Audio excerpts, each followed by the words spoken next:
Everyone at my high school knew Ryan. He was the star of the physics Olympic team. He was tall, quiet, and had a brain that could solve complex physics problems in 5 seconds. He looked like a cool main character from a high school drama. And unfortunately, he was my absolute biggest crush. The problem? I was just an average student. While Ryan spent his time talking about gravity and light speed, I spent my time wondering what to eat for lunch. We lived in 2 different universes. But then, at the beginning of the school year, our teacher announced something big. The school is holding an exam in 3 months to find the final members for the physics Olympic team, Mr. Harrison said. The chosen students will study in the special advanced class every evening. I looked across the room at Ryan. If I passed that exam, I would get to sit next to him every single day. That night, I made a crazy decision. I was going to study physics, not because I loved the subject, but because I loved the physics boy. The next 3 months were a complete nightmare. My desk was buried under mountains of physics books. I forgot about social media. I forgot about sleeping. My sisters seriously thought I was losing my mind. I spent my weekend solving hundreds of electricity and mechanics problems until my eyes hurt. Every time I wanted to give up, I pictured Ryan's side profile in the afternoon light. It was the only fuel I had. On the exam day, my hands were shaking. I looked at the test paper and used 100% of my brain power. I didn't even know if my answers were correct, but I wrote until the very last second. 2 days later, the results were posted on the notice board. I squeezed through the crowd, my heart pounding loudly.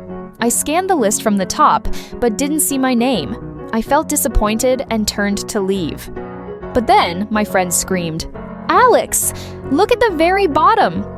I looked back. Right there, at number 5, the final spot, Alex Vance. I gasped. After 3 months of dynamic torture, I actually did it. I accidentally made it into the Olympic team just because I wanted to chase a boy. My first evening in the advanced class was awkward. The room only had 5 students, and they were all geniuses. I sat at the back table, feeling like an imposter. Suddenly, a shadow fell over my desk. I looked up. It was Ryan.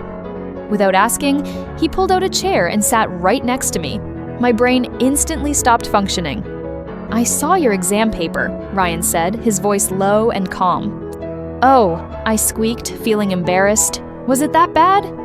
"Your logic was completely messy," he said bluntly. "You used the wrong formula for the second question, but somehow, you still got the correct answer. It was a total miracle." I glared at him. "Are you here just to insult my intelligence?" Ryan didn't answer. Instead, he slid a notebook toward me. It was filled with neat, beautiful handwriting and colorful diagrams summarizing all the main physics formulas. "You need to fix your basics if you want to survive here," he muttered, looking away. I stared at the notebook, then at his slightly red ears. Wait, was the cold physics boy actually being sweet? A month passed, and the Olympic training became much harder. One evening, it rained heavily, and the power in the school suddenly went out. The classroom became completely dark. "Don't move," Ryan said quickly. "I have a flashlight." He turned on his phone light. The bright beam illuminated the small space between us. Outside, the rain was tapping softly against the windows. "Are you scared?"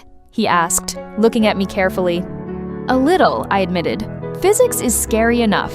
Physics in the dark is worse." Ryan laughed quietly.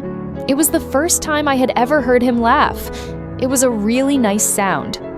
"Why did you try so hard to get into this team anyway?" Ryan asked suddenly. "I know you prefer literature. You used to sleep in regular physics class." My heart skipped a beat. He noticed me sleeping in class? I didn't know what to say. I couldn't just confess that I ruined my sleep schedule for months just to look at his face. "I just wanted a challenge," I lied, looking down at my shoes. Ryan leaned a bit closer, his eyes reflecting the light from his phone. A small, knowing smile appeared on his face. "You know, Alex," he whispered, "in physics, gravity is the force that pulls 2 objects together, but I don't think gravity is the reason you are here." "Then what is it?" I asked, holding my breath. Maybe we are just vibrating on the same frequency, he said softly. And honestly, I've been waiting for you to match my frequency for a long time. My jaw dropped. It turned out that while I was busy planning a mission to get near my crush, the physics genius had already calculated the distance between us, and he was just waiting for me to close the gap.